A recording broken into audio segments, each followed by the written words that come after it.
नमस्कार, रफ्तार मीडिया में आपका स्वागत है। आपके साथ मैं रीना झा बालियान। खबरों का रुख करेंगे, लेकिन उससे पहले एक नजर डालते हैं इस वक्त की हेडलाइंस पर।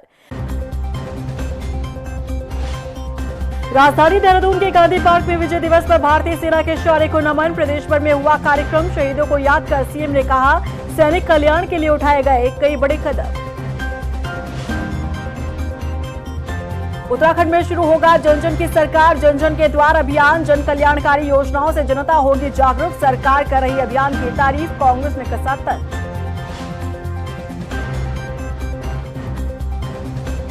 उत्तराखंड में शुरू हुई एसआईआर की प्रक्रिया पर मचा सियासी बवाल। कांग्रेस ने उठाए सवाल, बीजेपी का जवाब, कांग्रेस सरकार में आया एसआईआर।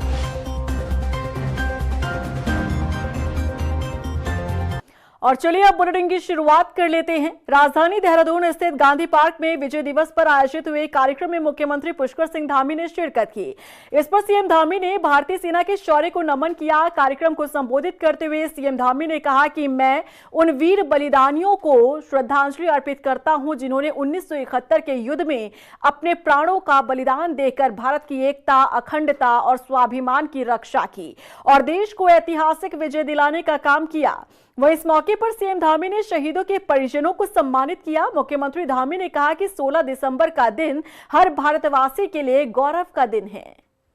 16 दिसंबर 1971 को ऐतिहासिक विजय मिली, जिसमें पाकिस्तान के सैनिकों को, पाकिस्तान की सेना को घुटनों के बल आने पर मजबूर किया और 93,000 सैनिकों को आत्मसमर्पण के लिए मजबूर होना पड़ा। ये भारत के इतिहास में भारत की सेना का शौर्य पराक्रम ये स्वर्णाक्षरों से अंकित किया गया, हमेशा लिखा जाएगा। और ये दिन सभी भारतवासियों को, हमारे आने वाली पीढ़ियों को भारत की सेना के द्वारा जो शौर्य और पराक्रम इस युद्ध में दिखाया गया, वो हमेशा देशभक्ति के लिए, सेना के लिए, राष्ट्र के लिए प्रेरित करता रहेगा। हमेशा हमारे नौजवान पीढ़ी को जो सेना ने काम किया वो हमेशा उनको गौरवान्वित करता रहेगा। मैं उन सभी वीर बलिदानियों को जिन्होंने अपना इस युद्ध में बलिदान दिया, उन सभी को नमन करता हूँ। विजय दिवस पर कांग्रेस प्रदेश कार्यालय में भी कार्यक्रम का आयोजन हुआ, जिसमें कांग्रेस प्रदेश अध्यक्ष गणेश गोदियाल ने शहीद जवानों को श्रद्धांजलि दी। बता दें कि कांग्रेसियों ने भी 1971 के भारत पाकिस्तान युद्ध में भारतीय सेना की ऐतिहासिक जीत और बांग्लादेश की मुक्ति को याद किया। उन्होंने कहा कि पूर्व प्रधानमंत्री इंदिरा गांधी के नेतृत्व और सेना का बलिदान को कभी भुलाया नहीं जा सकता। बांग्लादेश मुक्ति संग्राम में जो विजय हासिल भारत की सेनाओं ने की और जिस प्रखरता के साथ हमारे उस समय फौज ने जो परचम लहराया, 93,000 पाकिस्तानी सैनिकों को घुटनों के बल बैठाकर जो जीत हासिल की, वो ऐतिहासिक थी। उत्तराखंड में जन जन की सरकार जन जन के द्वार अभियान की शुरुआत होने जा रही है। 45 दिनों तक ये अभियान चलने वाला है। इस अभियान के तहत सरकार के 23 विभाग जनता के बीच पहुंचेंगे। वहीं मुख्य विपक्षी दल कांग्रेस ने सरकार के इस अभियान पर तंज कसा है। देखिए रिपोर्ट। उत्तराखंड के मुख्यमंत्री पुष्कर सिंह धामी के निर्देश पर प्रदेश में 17 दिसंबर से 45 दिनों तक जन जन की सरकार जन जन के द्वार अभियान चलाया जाएगा। इस अभियान के दौरान विभिन्न न्याय पंचायतों और ग्राम पंचायतों में कैंप लगाकर आम आदमी से जुड़ी योजनाओं का लाभ जन सामान्य तक उपलब्ध करवाने का लक्ष्य रखा गया है। वहीं इस अभियान में राजस्व, ग्राम विकास, पंचायती राज, कृषि, समाज कल्याण सहित 23 विभाग शामिल रहेंगे। इसे लेकर संबंधित विभागों को स्पष्ट दिशा निर्देश जारी किए गए हैं। 17 दिसंबर से कल से पूरे राज्य के अंदर प्रत्येक न्याय पंचायत में सरकार पहुंचे। सरकार के जो हमारे प्रशासन के प्रतिनिधि हैं वो सब पहुंचे। जिलाधिकारी उन कैंपों में स्वयं जाकर प्रतिभाग करें और जनता को अपने कामों के लिए कहीं चक्कर न काटने पड़े, परेशान न होना पड़े, अनावश्यक उनको खर्चा न करना पड़े। इसलिए हमने ये तय किया है कि अगले 45 दिनों तक, कम से कम 45 दिनों तक, और जहाँ पर कैंप पूरे नहीं होंगे उस सीमा को बढ़ाया भी जाएगा, समयावधि को बढ़ाया भी जाएगा। उन सभी न्याय पंचायतों में कैंप लगाए जाएंगे, शिविर लगाए जाएंगे, जिसमें 28 के 28 विभागों के सभी अधिकारी उपस्थित रहेंगे। बीजेपी प्रदेश महामंत्री कुंदन परिहार ने बताया कि इस अभियान के तहत विभिन्न न्याय पंचायतों में कैंप लगाए जाएंगे और न्याय पंचायत ग्राम पंचायतों में विभिन्न योजनाओं का लाभ प्रदान किए जाने के लिए ग्रामीण क्षेत्रों का भ्रमण किया जाएगा। देखिए, ये जनता की सरकार है और जो जन जन की सरकार, जनता के द्वार जो सरकार के द्वारा एक कार्यक्रम आयोजित किया गया है, ये 45 दिन का एक कार्यक्रम चलने वाला है। इसमें जो छोटी छोटी समस्या गाँव की हैं, क्योंकि हर प्रत्येक न्याय पंचायत में एक बहुउद्देशीय शिविर लगने वाला है, ऐसे ही उनकी जो छोटी छोटी समस्याओं का निस्तारण वहीं पर हो जाए, इसके लिए सरकार जो है उनके बीच में जाने का एक प्रयास कर रही है। एक सरकार की बहुत महत्वाकांक्षी योजना है, किसी भी प्रकार के किसी व्यक्ति को तकलीफ न उठाना पड़े, इसके लिए सरकार स्वयं उनके द्वार जा रही है। ये सरकार का एक बेहतरीन और एक प्रशंसनीय कार्य है। वहीं दूसरी ओर मुख्य विपक्षी दल कांग्रेस का कहना है कि सरकार जन जन की सरकार अभियान नहीं चला रही, बल्कि जन जन तक प्रचार कर रही है। कांग्रेस के पूर्व विधायक मनोज रावत का कहना है कि पहले सरकार को ये बताना चाहिए कि सरकार की कितनी योजनाओं का लाभ आम जनता को मिल रहा है। देखिए, जन जन के सरकार कोई योजना नहीं की, ये जन जन तक प्रचार, जो विज्ञापनों पर इन्होंने 1000 करोड़ रुपया फूका है, ये तो ऑफिशियली है। अभी उन डिपार्टमेंट का आंकड़ा नहीं आया और वो जो आउटसोर्स एजेंसियां इन्होंने लगाई हैं जन जन तक के, मतलब जो प्रचार करने वाले लोग हैं उनके घर तक पैसा पहुंचाने की स्कीम, तो मैं इसको जन जन तक सरकार की योजनाएं कौन सी योजनाएं पहुंच रही हैं, आप जरा इनसे पूछिए जाकर के, इनके जो समाज कल्याण मंत्री हैं, कि कितने बच्चे अनुसूचित जाति, जनजाति और ओबीसी के बच्चों को स्कॉलरशिप मिलना चाहिए था, या जो बच्चे प्रोफेशनल इंस्टीट्यूट में उनको फीस का पैसा मिलना चाहिए था, कितना बजट उसके लिए रखा है, आपको पोल खुल जाएगी। एक तरफ सरकार की मंशा है कि 45 दिन चलने वाले इस अभियान से योजनाओं की ग्राउंडिंग मजबूत होगी, पात्र लाभार्थियों की पहचान आसान होगी, शिकायतों और समस्याओं का मौके पर समाधान होगा। लेकिन वहीं जिस तरह से मुख्य विपक्षी दल कांग्रेस ने इसे चुनावी प्रचार का नाम दिया है, तो वहीं देखना होगा कि 2027 के विधानसभा चुनाव से पहले इस तरह के अभियान बीजेपी के लिए कितने कारगर साबित होते हैं। रफ्तार मीडिया के लिए देहरादून से अशोक कुमार की रिपोर्ट। उधर केंद्र ने राज्य की विशेष पूंजी निवेश सहायता योजना 2025 से 26 के तहत 249.56 करोड़ की दूसरी किश्त जारी की है। दूसरी किश्त के जारी होने पर सीएम धामी ने केंद्र सरकार का आभार जताया है। इस मौके पर मुख्यमंत्री ने कहा कि केंद्र से मिली वित्तीय सहायता उत्तराखंड के आधारभूत ढांचे को मजबूत करेगी। इससे न सिर्फ जन उपयोगी विकास कार्यों को आगे बढ़ावा मिलेगा, बल्कि रोजगार के नए अवसर भी सृजित होंगे। उन्होंने कहा कि आज पीएम मोदी के सहयोग से देवभूमि उत्तराखंड में विकास की बयार बह रही है। लगातार भारत की सरकार आदरणीय प्रधानमंत्री जी के नेतृत्व में हमको हर सेक्टर में लगातार मदद कर रही है। जो भी हम योजनाएं बना रहे हैं उन सब योजनाओं पर हमको धनराशि मिल रही है। कल भी हमको लगभग 250 करोड़ रुपए की धनराशि शासकीय कार्यों के लिए, विशेष सहायता के लिए भारत सरकार ने प्रदान की है। मैं आदरणीय प्रधानमंत्री जी का और आदरणीय वित्त मंत्री जी का उत्तराखंड की देवतुल्य जनता की ओर से आभार व्यक्त करता हूं। सूबे के मुखिया पुष्कर सिंह धामी ने कांग्रेस पर निशाना साधा। मुख्यमंत्री ने कहा कि प्रधानमंत्री नरेंद्र मोदी पर की गई टिप्पणी कांग्रेस की टिप्पणी को उसकी हताशा बताता है। उन्होंने कहा कि यही वजह है जो देश की जनता ने कांग्रेस को बाहर का रास्ता दिखा दिया। मुख्यमंत्री धामी ने कहा कि जिस कांग्रेस पार्टी का आज राजनीति और समाज में कोई स्तर नहीं बचा, वो कांग्रेस अपने युवराज के आदेश पर प्रधानमंत्री और उनकी माता जी के खिलाफ बयानबाजी कर रही है।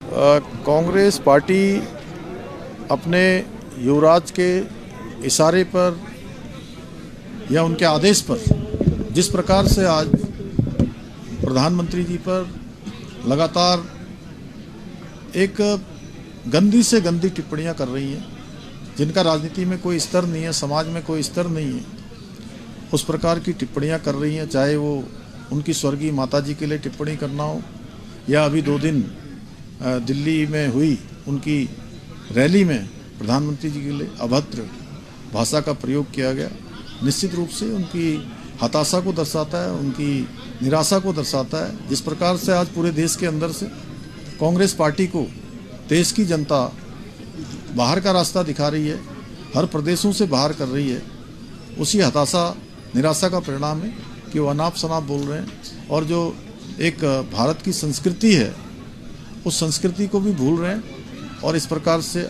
अभद्र भाषाओं का प्रयोग कर रहे हैं। उधर बीजेपी विधायक विनोद चमोली ने भी कांग्रेस पर कटाक्ष किया। उन्होंने कांग्रेस को माओवादी और कम्युनिस्ट सोच का बताया। बीजेपी विधायक विनोद चमोली ने कहा कि मैं बहुत लंबे समय से कांग्रेस को वॉच कर रहा हूं। मुझे ऐसा लगता है कि कांग्रेस अपने आइडियोलॉजी से भटक गई है और इस पर अब कम्युनिस्ट और माओवादी सोच हावी हो गई है। बात तो यह है कि प्रधानमंत्री जैसे पद पर बैठे व्यक्ति के लिए इस प्रकार के शब्दों का प्रयोग करना कहीं ना कहीं अराष्ट्रीय है, मैं ऐसा मानता हूँ, उचित नहीं है। और मैं बहुत लंबे समय से कांग्रेस को वॉच कर रहा हूँ। मुझे ऐसा लगता है कि कांग्रेस अपने आइडियोलॉजी से हट गई है और कहीं ना कहीं जो कम्युनिज्म है, कम्युनिस्ट सोच है, जो माओवादी सोच है, वो कांग्रेस पर हावी हो गई है। आप अगर पीछे का भी रिकॉर्ड देखेंगे तो पीछे एक बार राहुल गांधी जी ने कहा कि मैं अमीरों से पैसा लेके गरीबों में बांट दूंगा। ये तो माओवादी सोच है। उत्तराखंड में भी एसआईआर की प्रक्रिया शुरू हो चुकी है और इसी के साथ शुरू हो चुकी है एसआईआर पर बहस भी। पहले से ही एसआईआर का विरोध कर रही कांग्रेस ने एक बार फिर इसे लेकर ऐसा बयान दिया जिसने मामले को और तूल दे दिया है। कांग्रेस प्रदेश अध्यक्ष गणेश गोदियाल ने एसआईआर पर चिंता जाहिर करते हुए विशेष समुदाय को टारगेट करने का आरोप लगाया है। देखिए रिपोर्ट। उत्तराखंड में भी शुरू हुई एसआईआर की प्रक्रिया।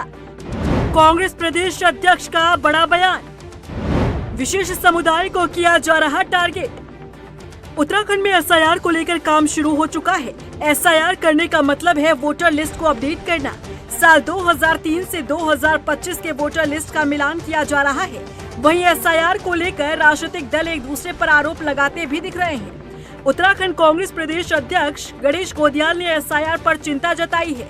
उनका आरोप है कि इस प्रक्रिया के बहाने कुछ क्षेत्रों में विशेष समुदाय, खासकर मुस्लिम समुदाय के मतदाताओं के नाम जानबूझकर हटाए जा सकते हैं। कांग्रेस ने कहा कि अगर मुस्लिमों या किसी विशेष समुदाय के नाम काटे गए तो वो इसका कड़ा विरोध करेंगे। गणेश गोदियाल ने कहा कि बीजेपी चुनाव आयोग से मिलकर एसआईआर के नाम पर वोट काटने की साजिश कर रही है, जिसे सफल नहीं होने दिया जाएगा। इनकी मनसा कुछ भी हो, लेकिन इनसे हम लोग जो ये उम्मीद कर रहे हैं कि गलत करने का, वो हम नहीं होने देंगे। जैसे कि मुझे पता चला है, अभी मुझे एक फ़ोन आया था कि 2002 में जिन लोगों के मतदाता के रूप में जो लोग रजिस्टर्ड थे, तो वोटर वो लिस्टें जो हैं वो लिस्ट की लिस्ट गायब हैं। उन लिस्टों को जो चुनाव आयोग ने उनको दिया है, मतलब मटेरियल दिया है बीएलओज़ को कि इसके आधार पर तुमने करना है, उसमें वो शामिल ही नहीं है। तो निश्चित रूप में मनसा लगती है चुनाव आयोग की कि चुनाव आयोग चाहता है कि एक वर्ग विशेष के लोगों के मत न शामिल हो पाए। वहीं एसआईआर को लेकर विशेष समुदाय के लोगों ने भी सवाल खड़े कर दिए हैं। विशेष समुदाय का कहना है कि एसआईआर से किसी को दिक्कत नहीं है, लेकिन वोटर लिस्ट के साथ जो छेड़छाड़ की जा रही है उसका संज्ञान चुनाव आयोग के साथ साथ प्रदेश के मुखिया पुष्कर सिंह धामी को भी लेना होगा। देखिए, मैं एक चीज़ पहले क्लियर कर दूं, ये जो एसआईआर हो रही है इसका बेसिकली हम कोई विरोध नहीं करते, बल्कि हम समर्थन करते हैं एसआईआर का। अच्छी चीज़ है, रिवीजन होना चाहिए, इंटेंसिव रिवीजन है, बढ़िया चीज़ है। जिन लोगों के 2 जगह वोट्स हैं उन लोगों का वोट कट के सिर्फ एक ही जगह होना चाहिए जहाँ के वो निवासी हैं। मैं खुद यहाँ का मूल निवासी हूँ, हमारी पीढ़ियाँ यहाँ पे रहती आई हैं। इसमें एक कन्फ्यूजन जो है बेसिकली वो ये है कि एक समुदाय के लोगों को, मेरी कम्युनिटी के लोगों को स्पेशली ये लग रहा है कि हमें टारगेट करा जा रहा है। एसआईआर एक अच्छी चीज़ है, एसआईआर होना चाहिए। हमारा सिर्फ सरकार से और इलेक्शन कमीशन से इतना कहना है कि एसआईआर जो हो बिल्कुल निष्पक्ष तरीके से हो। वहीं कांग्रेस प्रदेश अध्यक्ष गणेश गोदियाल के बयान पर बीजेपी तंज कस रही है। बीजेपी प्रदेश प्रवक्ता नवीन ठाकुर का कहना है कि एसआईआर की प्रक्रिया नई नहीं है। कांग्रेस की सरकार के समय भी एसआईआर हुआ था। आज कांग्रेस सत्ता में नहीं है, तभी सवाल उठा रही है। कांग्रेस बांग्लादेशियों के वोट की चिंता कर रही है। देखिए, एसआईआर की प्रक्रिया नई नहीं है, कांग्रेस के समय से एसआईआर होता रहा है, पर चूंकि अब कांग्रेस सत्ता में नहीं है, उसे तिलमिलाहट है और विशेषकर जो बांग्लादेशी उनका वोट बैंक है उसकी चिंता कांग्रेस को सता रही है, क्योंकि कांग्रेस हमेशा से एक विशेष वर्ग को टारगेट करती है अपने वोट बैंक के रूप में और तुष्टिकरण की राजनीति करती है। उत्तराखंड में विधानसभा चुनाव से पहले एसआईआर का काम पूरा होना है, लेकिन सवाल ये है कि आज हर व्यक्ति अपने मत के अधिकार को लेकर चिंतित है।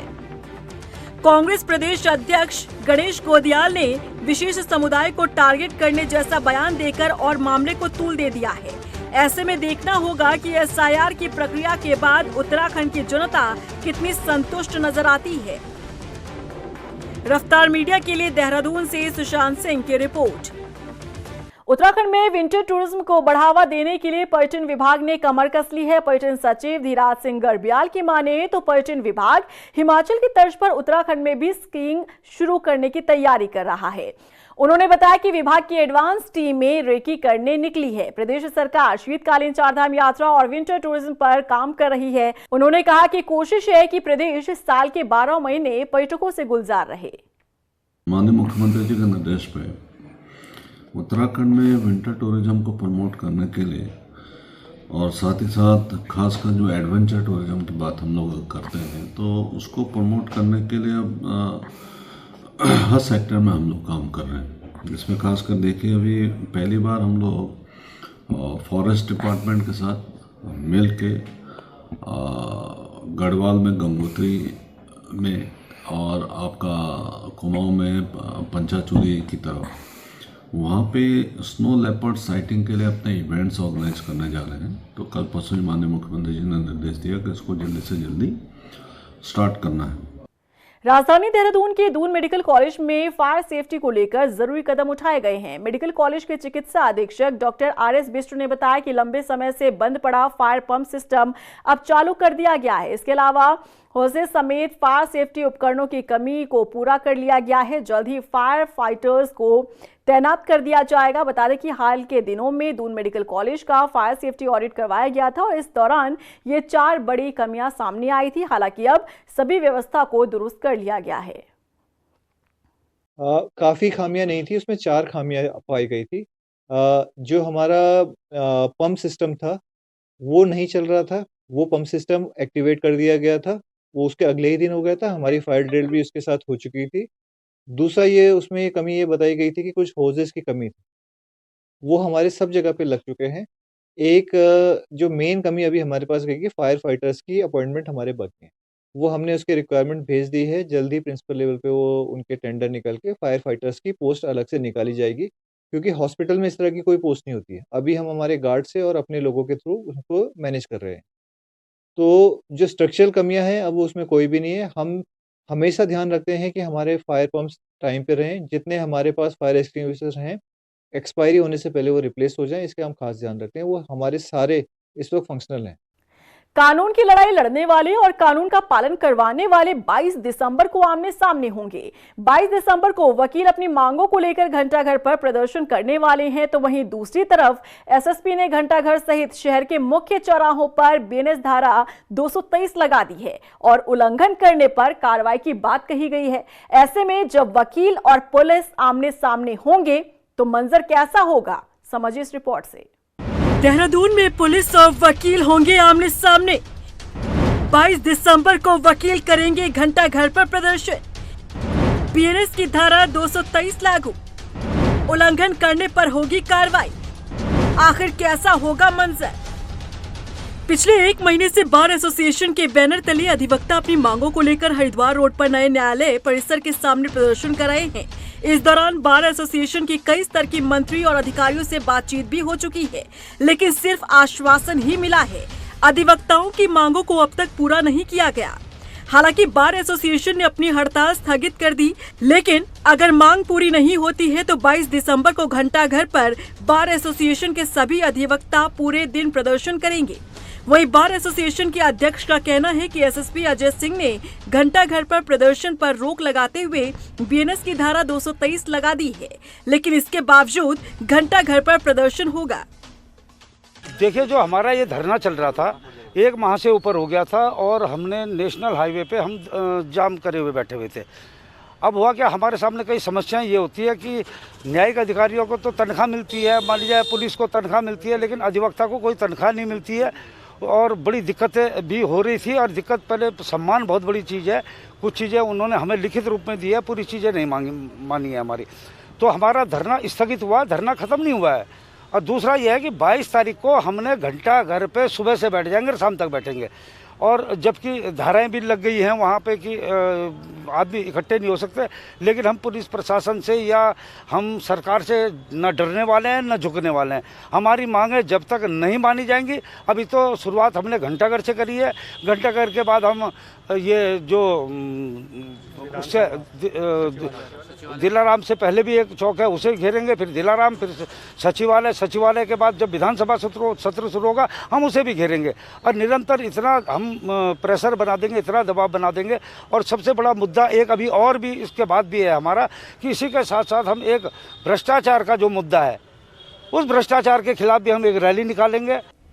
वहीं आगामी शीतकालीन यात्रा, पर्यटन सीजन, क्रिसमस, नया साल और स्कूलों की छुट्टियों के मद्देनजर काफी संख्या में पर्यटकों के देहरादून और आसपास के पर्यटक स्थलों पर आने की संभावना और शादियों के सीजन के दौरान शहर में आए दिन होने वाले धरना प्रदर्शन, जुलूसों के कारण जाम की स्थिति पैदा होने से असुविधा को देखते हुए धारा 223 लगा दी गई है।